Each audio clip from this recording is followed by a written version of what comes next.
I'm Rebecca Collins, 32 years old, and I stood on the porch of the only home I'd ever known while rain soaked through my coat and into my bones. My sister Natalie stood just inside the doorway, arms crossed behind her. Two locksmiths were finishing the new keypad lock. One of them glanced at me like I was a stranger. Trying to break in, Natalie's voice was sharp flat. "You have no right to be here."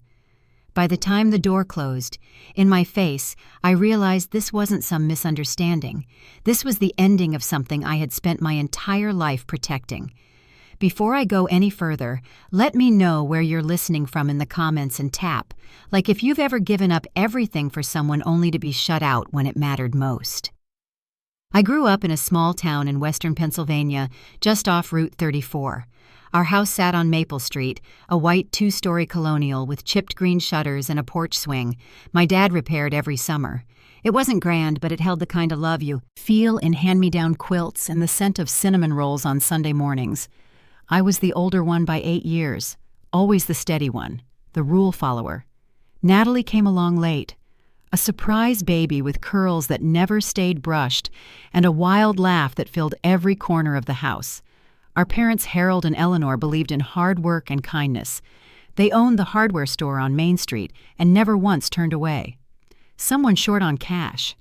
Mom used to say, "You don't count a life by the dollars you save, but by the people you show up for." I carried that with me, even when it got hard to. I was 19 when everything changed. My second year at Pitt Business School, full scholarship internships lined up and plans so neatly arranged you could fold them in half and put them in a drawer.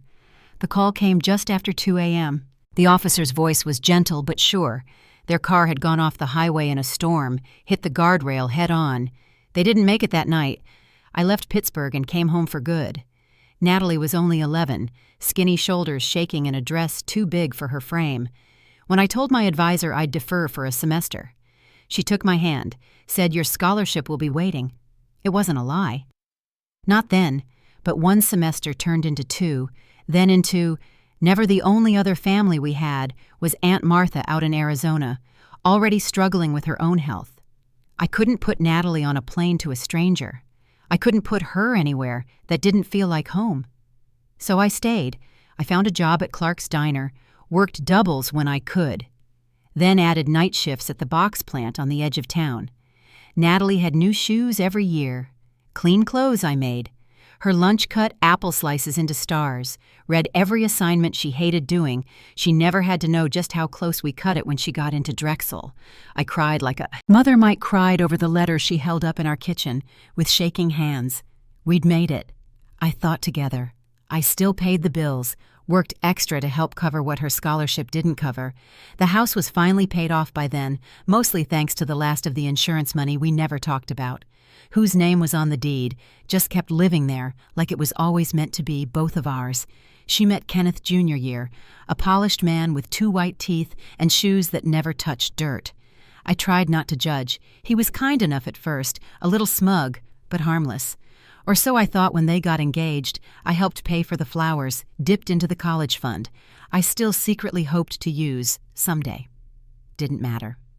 Natalie was happy. That had always come first. But little things started to shift. A slip of the tongue when she called it my house at a dinner party. A lingering look when I chimed in with a memory. Suddenly I wasn't the sister who raised her, but the woman who didn't know. When to leave the room, I still remember the night I found the legal document in her desk.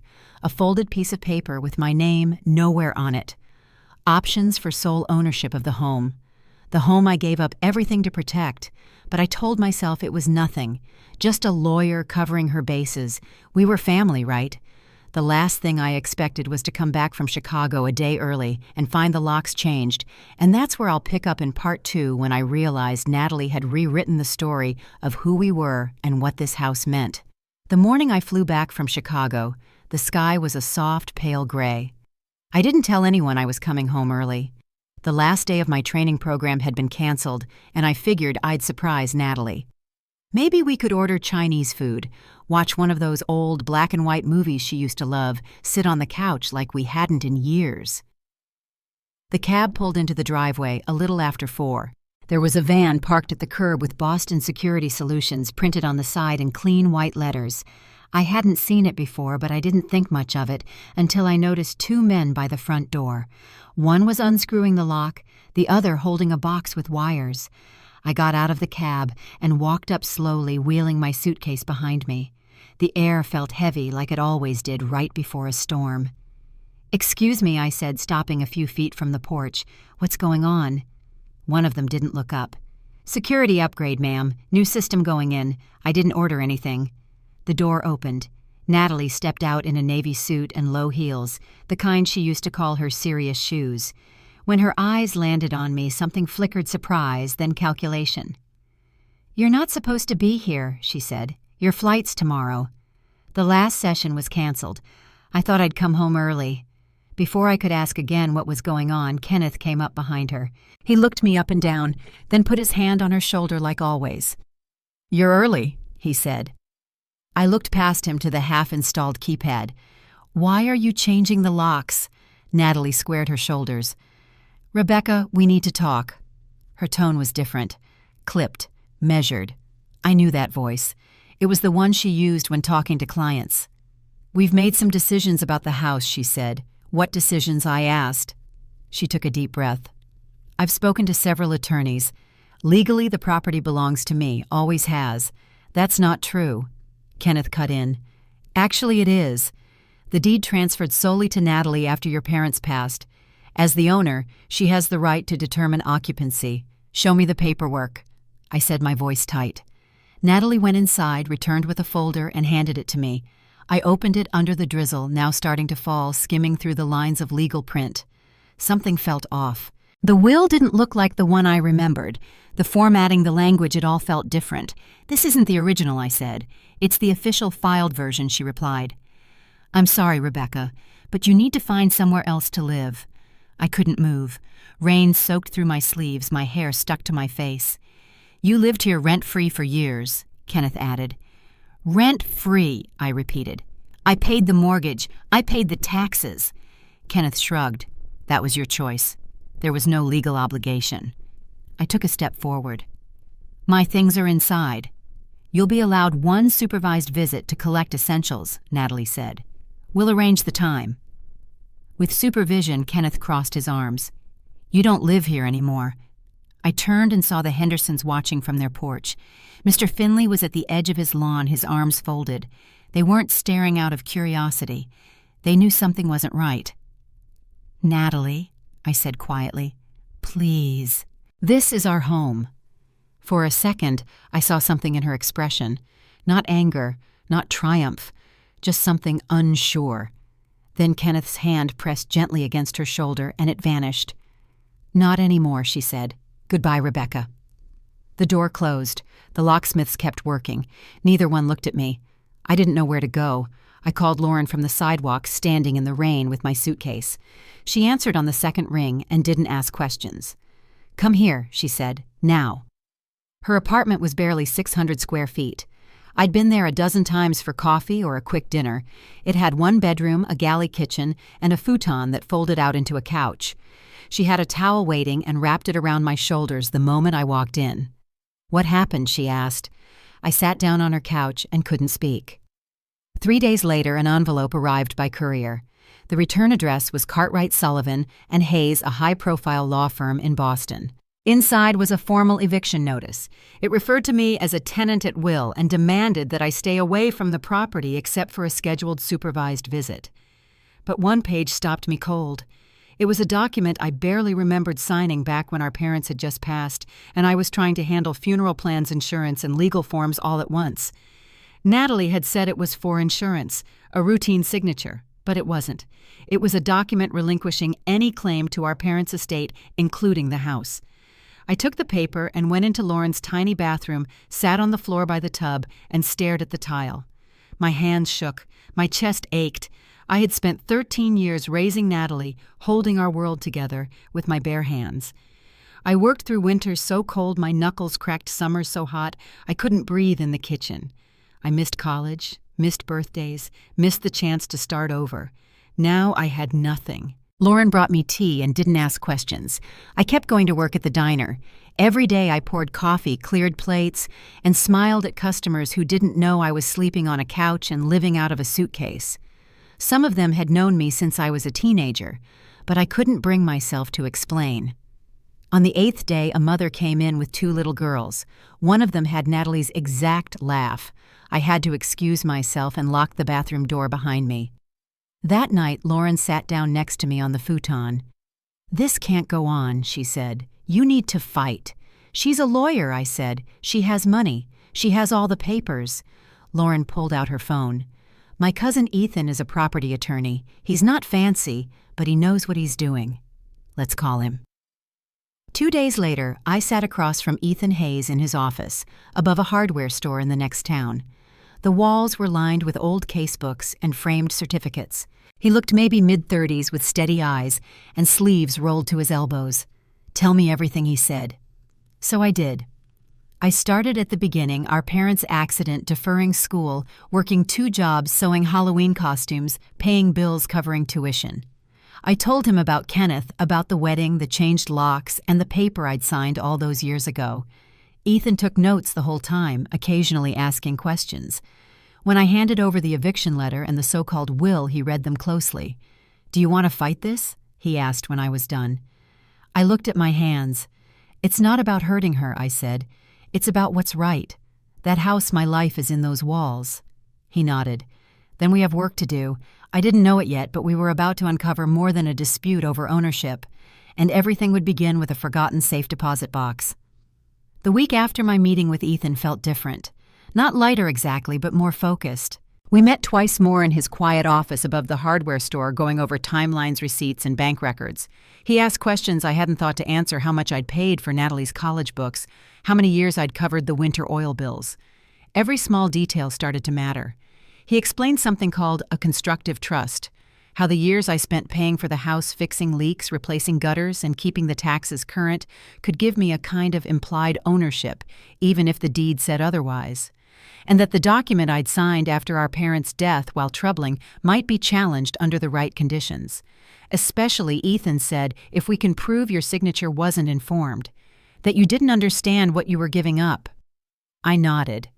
I remembered signing it in a haze of grief, with funeral brochures spread out on the kitchen table and Natalie curled up on the couch in her school uniform. I hadn't read past the first page. I'd trusted her. "Do you have anyone who can support your side?" he asked.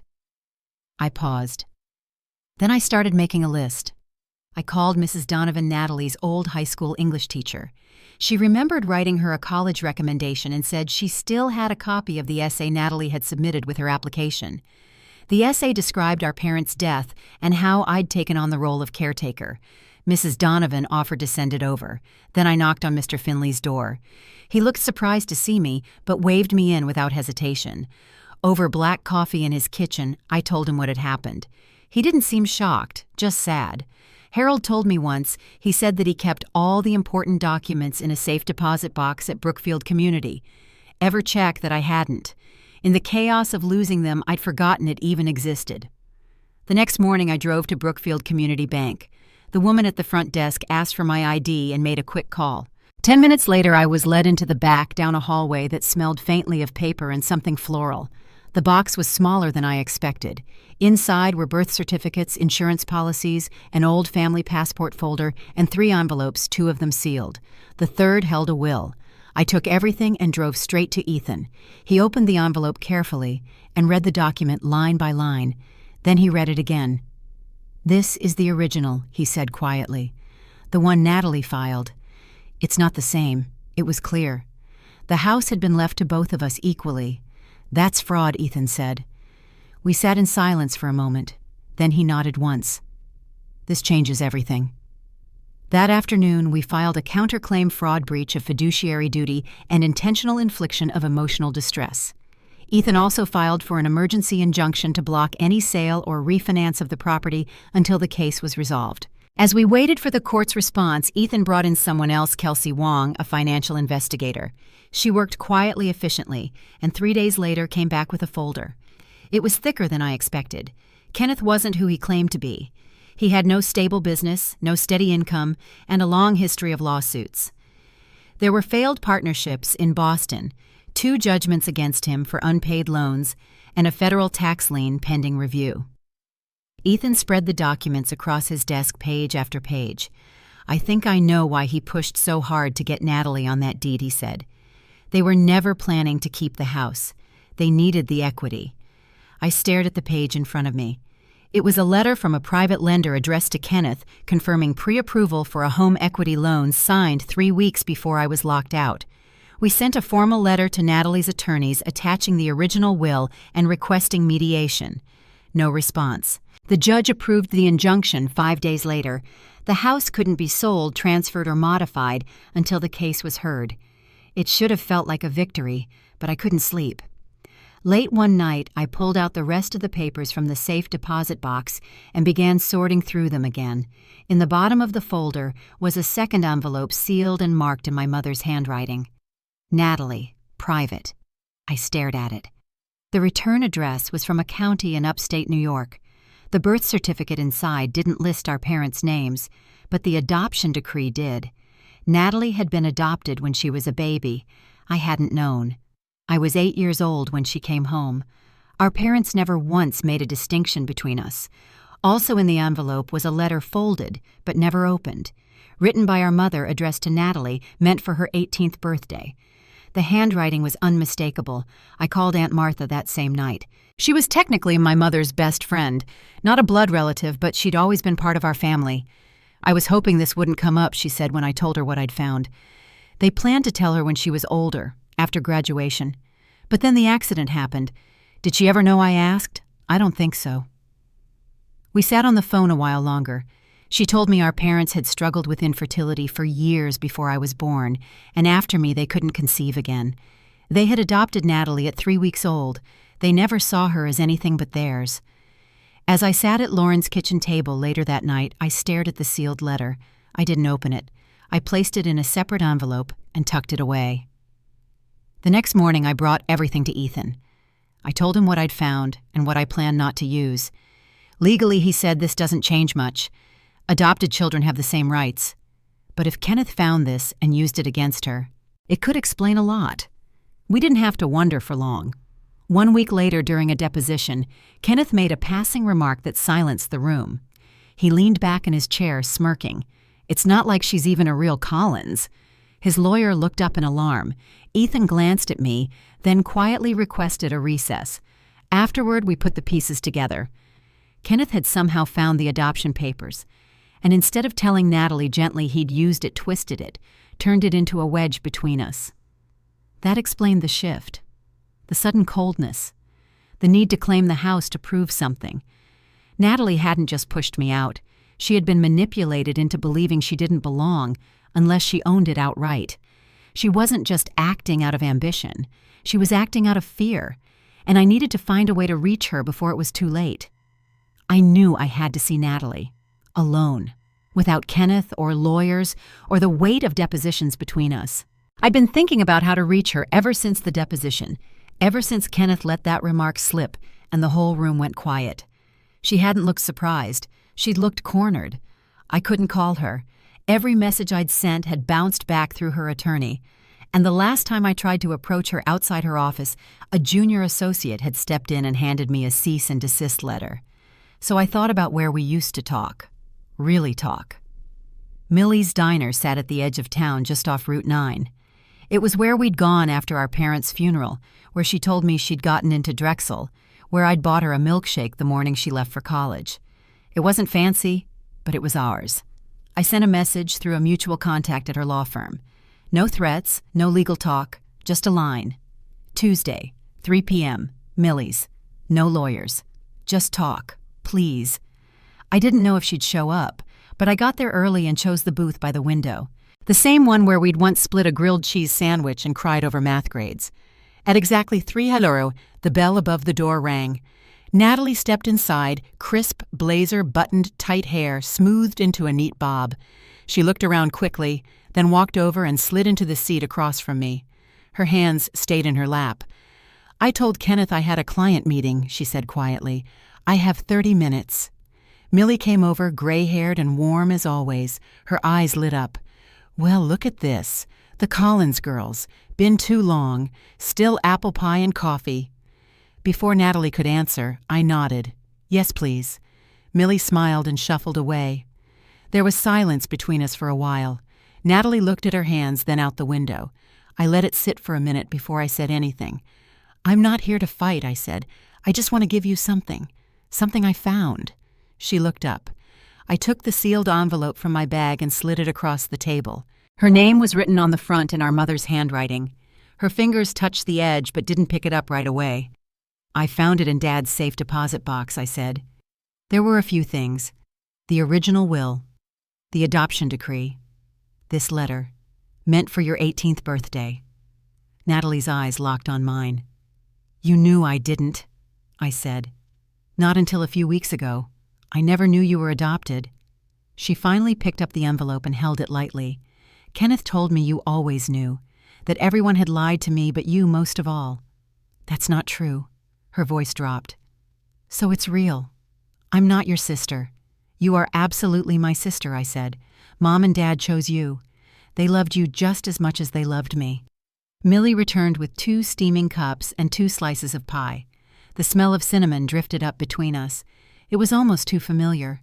Natalie stared at the pie for a moment, then took a sip of coffee. "Why didn't they tell me?" she asked. "They were going to. After you graduated high school," Aunt Martha confirmed it. Natalie didn't speak for a while. "After Kenneth found the records, she said finally he said I needed to secure something for myself. That you'd always looked at me like I didn't belong." I kept my voice steady. "That's not true. I never once thought that. He said you only raised me out of duty, that you resented giving up college and your future, that you'd been waiting for a reason to be rid of me." I felt the words land. I looked at her across the table. "It was hard sometimes," I said, "but I never regretted raising you. Not for a single day." Natalie's eyes filled, but she blinked fast and didn't let the tears fall. "He made me believe I had to fight for my place in this family, that if I didn't claim something permanent, I'd always be temporary." "I'm still here," I said. "We both are. And the house, it was never about ownership. It was about keeping us safe." Natalie swallowed. "Kenneth's been planning to sell it. After the case settles. He already has agents lined up." I felt the chair beneath me shift slightly. "That house is where we grew up," I said. "Where Mom made cornbread every Thursday. Where Dad carved our initials into the basement beam." I tried to argue, she said. "He said I was being sentimental, that the equity would fix everything." I reached across the table and placed my hand over hers. "He's in debt, Natalie. We had a financial investigator look into it. He's lied to you about a lot." She didn't move her hand away. "There have been letters," she said. "Phone calls he won't explain. He hides bank statements. I found casino receipts, loan paperwork from people I don't recognize. Is that why you've lost weight?" I asked quietly. "Why you look so tired?" Her shoulders dropped slightly. "He doesn't hit me. But the silence, the pressure, the threats about my career, about who'll believe me. It's been getting worse." I gave her time. When she spoke again, her voice was different. "I want out. I don't know how." "You're not alone," I said. "You don't have to face this by yourself." She nodded slowly. We spent the rest of the hour talking about options, about gathering her own evidence, about what she'd be willing to say under oath. When the bill came, I paid. She didn't argue. As we stood outside, Natalie looked toward the direction of the house. "I want to go back," she said. "I want him to hear it from me. Are you sure if I wait I'll lose my nerve? But I need you with me." We each drove separately, back to the house, our house. The driveway was just as I remembered. The garden along the side was dry, the lawn a little overgrown. Kenneth's car was out front. Natalie unlocked the front door and stepped inside. I followed her, heart pounding. Kenneth's voice came from the study. "Natalie, I'm home," she called, "and Rebecca's with me." There was a long pause, then the creak of a chair and slow footsteps. When he appeared, his expression shifted fast. Surprise, then irritation, then something cold and rehearsed. "She's violating the court order," he said. "There is no court order," Natalie replied. "And this is her home, too." His eyes narrowed. "So you've had your little talk." Natalie didn't flinch. "I've reviewed the will. I've seen the documents. We're not doing this your way anymore." Kenneth straightened. "You're choosing her over me." Natalie nodded. "I'm choosing the truth." He turned to me. "You've poisoned her. I've reminded her," I said calmly, "of who she is." Kenneth took a step forward, voice rising. "You think I'll walk away from this? From everything I've built?" Natalie opened her bag and pulled out the folder with our mother's will and my financial records. "You've built nothing," she said, "and you're not staying." She didn't raise her voice. She didn't have to. He stood there for a moment, then turned and stormed up the stairs. We could hear drawers opening and suitcases being dragged. We stayed in the living room side by side until the front door slammed. Natalie let out a breath and leaned against the wall. "I didn't think I could do that." "You did." She looked at me. "He'll come after us. Then we'll be ready." Next, we'd need to face the legal aftermath. But in that moment, standing inside the house we both called home, something had shifted back into place. When Kenneth's car disappeared down the road, Natalie stood at the front door a moment longer. Her hand rested on the frame the way it used to when she was waiting for me to come home from the diner. Then she let out a breath and stepped back inside. The silence in the house felt different now. Not cold or heavy, just still. We spent the rest of the evening in the living room sorting through what needed to happen next. Natalie curled up on the edge of the couch, legal pad balanced on her knee, while I brought her the original will and my documentation, bank statements, repair invoices, the receipts I'd saved in a shoebox since the first oil tank refill. She read everything quietly. "These," she said, tapping the stack of statements, "show you've been contributing as a co-owner, not just a tenant." I nodded. "Ethan's already filed for an injunction. We have a hearing date set." She paused. "I want to testify." That night she moved into the guest room, the one she'd painted blue when she was 12, the one she said she never liked sleeping in because the closet door squeaked. She stood in the hallway a long time before closing the door. The next morning we met with Ethan at his office. Natalie brought her own folder emails between Kenneth and real estate agents, text messages about refinancing, screenshots of her accounts showing missing funds. She even had a document Kenneth drafted without her signature claiming the house was his through marriage. Ethan reviewed each page carefully. "This strengthens your case," he said to me, "but it also gives you leverage in the divorce." Natalie gave a small nod. "I've already contacted my firm. I'll be filing this week." In the following days, the house changed. Kenneth's furniture was hauled out by a moving crew we didn't recognize. His modern light fixtures, the glass coffee table, even the framed prints he'd hung in the hallway, all gone. What remained felt oddly familiar. I moved back into my old room, the one that still had a faint shadow on the wall from where my bulletin board used to hang. Natalie spent most evenings going through boxes in the attic, old yearbooks, school projects, photo albums that hadn't been touched in years. On a Wednesday evening, she knocked on my door holding a small frame. "Do you remember this?" It was a crayon drawing labeled "My Family," our names written in shaky handwriting above 4 stick figures. One of them had curly hair and big shoes. That one was me. "Mom used to keep it on the fridge," I said. "I want to hang it back up." We chose the spot together just beside the stairs under the light switch Dad had installed when Natalie was too short to reach the original one. Meanwhile, the case moved forward. Kenneth hired new attorneys. They pushed back with counterclaims accusing me of squatting and financial manipulation. But Natalie's testimony, along with the original will and safe deposit records, shifted the weight of the argument. At one of our follow-up meetings, Ethan looked over the updated filings and closed the folder slowly. "I don't want to overstate it," he said, "but with everything we've gathered, fraud-forged documents and evidence of coercion, we're in a strong position." Natalie exhaled. "Even if it means testifying against my husband?" Ethan nodded. "Especially then." That night over dinner, she told me she'd decided to take a temporary leave from her firm, just a few weeks to breathe, to think. "I haven't been able to hear myself think in months," she said. The kitchen table still had faint marks from where we used to do homework. Natalie traced one of them with her thumb. "We were happy here," she said, "even when things were hard." We spent the next few weekends reclaiming the space.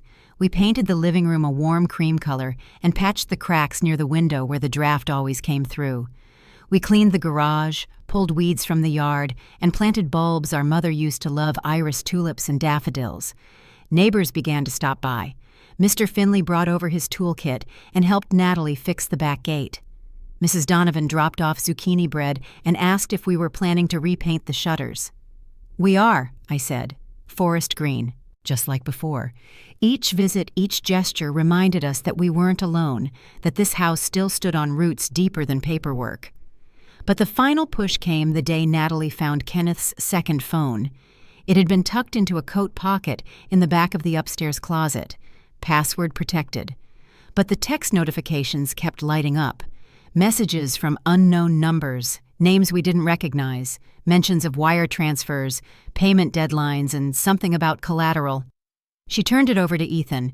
He brought in a forensic tech who recovered message logs and contacts linking Kenneth to private lenders and gambling accounts. He'd used Natalie's information on multiple applications, including one attempt to remortgage the house using a forged signature. This, Ethan said, holding up the report, changes your divorce case, and it may carry criminal consequences. We sat at the kitchen table again, piecing together the timeline. When Natalie reached across the table for my hand, I noticed hers had stopped shaking. "I'm sorry it took me this long," she said. "We're not finished yet," I replied, "but we're getting there." Outside, the daffodils had started to bloom. Next, we would face the courtroom, but this time we'd be standing side by side.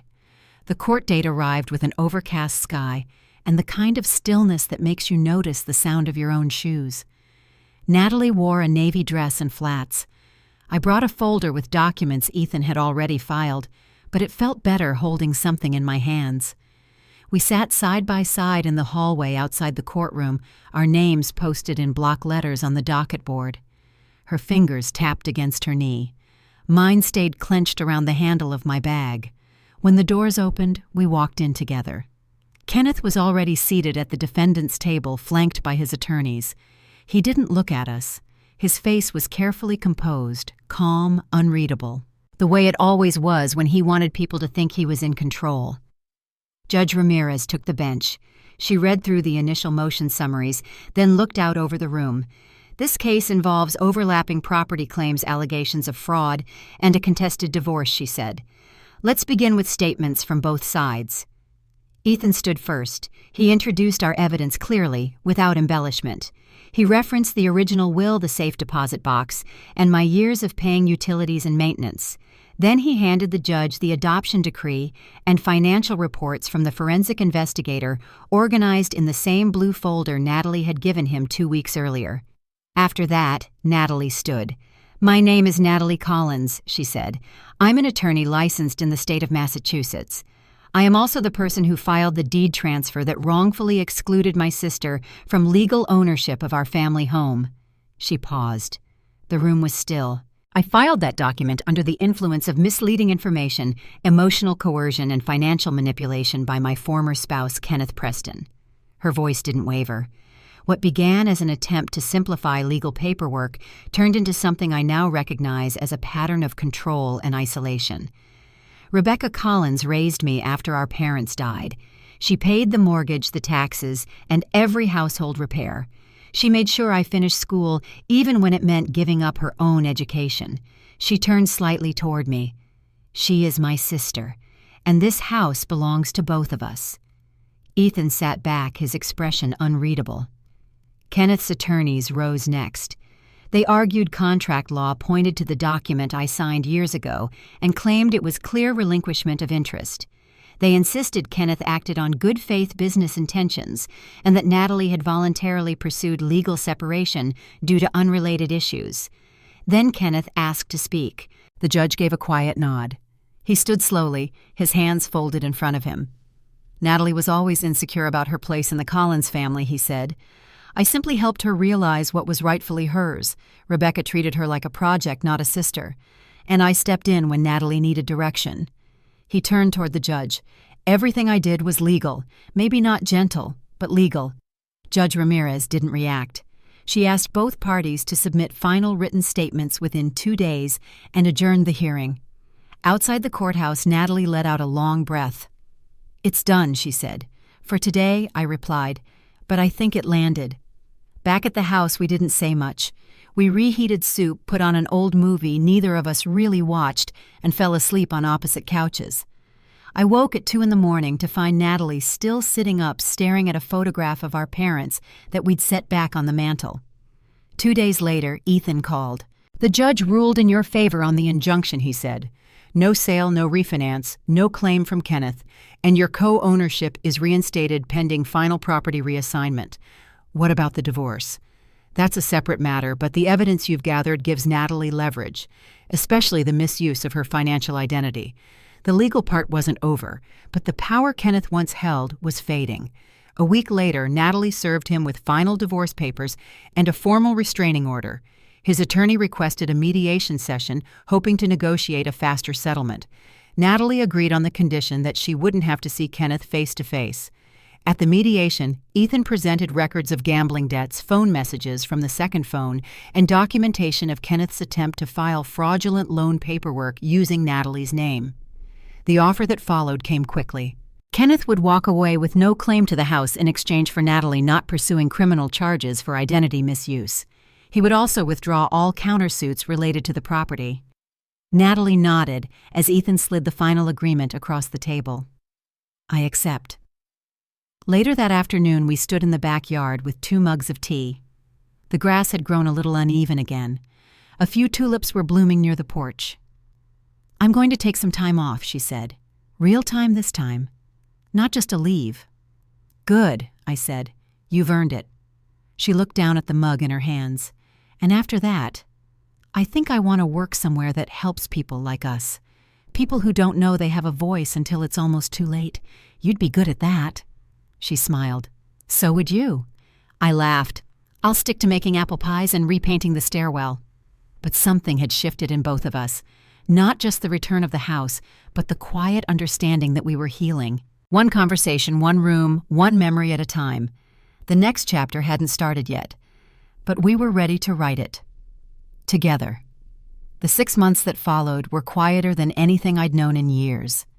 Not simple, but steady. Natalie's divorce was finalized in early spring.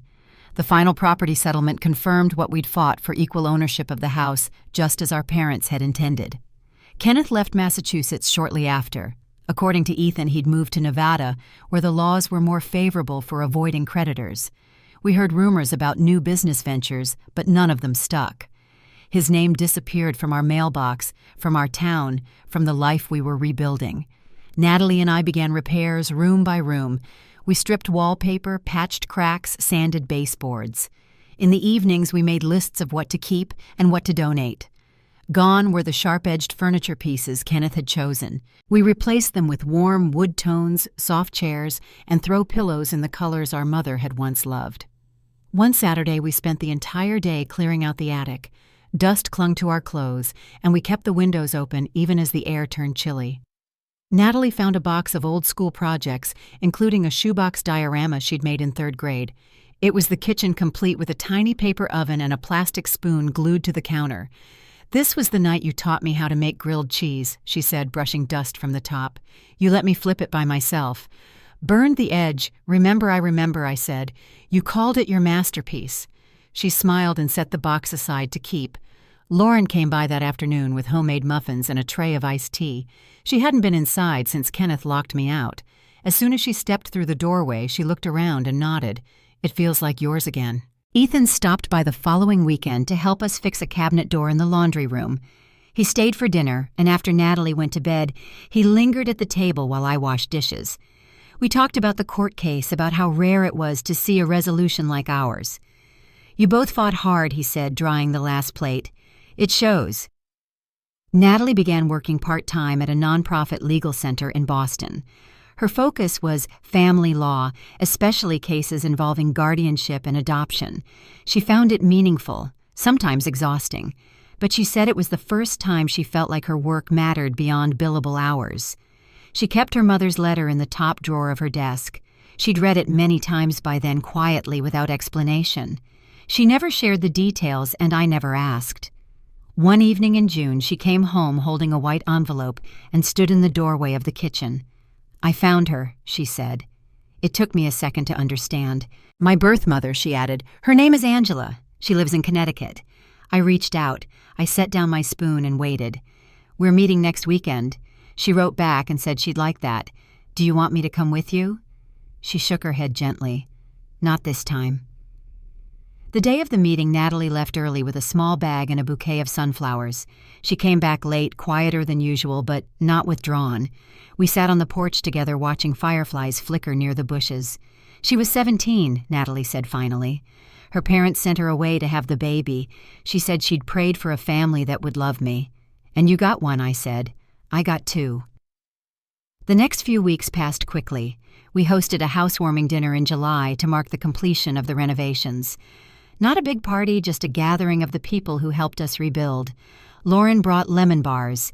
Mr. Finley wore suspenders and a new plaid shirt, Mrs. Donovan arrived with a pie and a smile that hadn't changed since she handed Natalie her high school diploma. Even Aunt Martha flew in from Arizona. Natalie greeted everyone at the door. Her laugh carried through the house the way it used to. After dinner, she pulled me into the hallway. I have something for you, she said. It was a framed document, our formal co-ownership agreement signed and sealed, with a small gold plate at the bottom engraved with, "This house belongs to the sisters who built it." I thought we'd hang it beside the old thermostat, she said. You know where Mom used to tape the grocery list? We stood there a moment, just looking at it. Then she pulled out a second frame from behind her back. Inside was the eviction notice Kenneth's lawyer had once delivered. Beneath it, she'd added her own line, and some papers belong in the past. We laughed, not loudly, but freely. Later that evening, after everyone left, I walked through the house alone. I ran my hand along the banister I'd refinished the month before, touched the edge of the bookshelf we'd built together, paused at the photo of our family at Cape Cod Mom, in her straw hat, Dad holding the camera at arm's length, Natalie leaning into me. The house was whole again, and so were we. The days after our housewarming, I found myself waking up with sunlight warming my face and the sound of Natalie humming in the kitchen. Some mornings she'd leave a note beside a mug of coffee off early for a shift at the legal center. Other mornings we'd sit together reading the newspaper or making plans to finish painting the porch. Life wasn't flashy, but it was peaceful in a way I hadn't known since we were girls. Sometimes I'd catch Natalie standing in front of the framed documents by the stairs.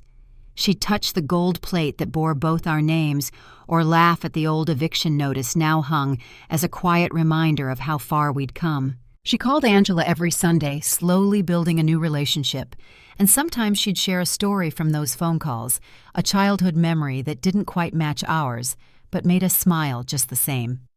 I went back to school taking one class at a time. At first I felt out of place, older than everyone else, but as the weeks passed I realized how much my years had taught me. I brought determination to every lecture and patience to every assignment, carrying with me all the lessons learned from fighting for this home and for Natalie. There were moments, especially in the quiet of the evening, when I'd sit at the kitchen table and look around at all that had been rebuilt. I thought about the years lost to misunderstanding and hurt, the nights I spent wondering if forgiveness was possible. But in the end, we had chosen each other again and again through hardship, anger, and doubt. That more than anything felt like justice. I came to see that family isn't only about shared blood or names on a deed. It's about the people who fight for you, who stand with you when the world turns cold, who find their way back even after being led astray. Justice in our story wasn't just about the law. It was about restoring kindness, dignity, and trust between two sisters who had nearly lost everything but somehow found each other again. If you're listening and carrying your own burden or trying to make peace with a loved one, I hope our story reminds you that healing is possible. Sometimes the hardest roads lead to the strongest bonds, and even after the deepest betrayal, it's never too late for forgiveness or a new beginning. Thank you for letting me share this journey with you. If any part of our story touched your heart, I hope you'll take a moment to reflect, share your own story, or simply remember that you're not alone.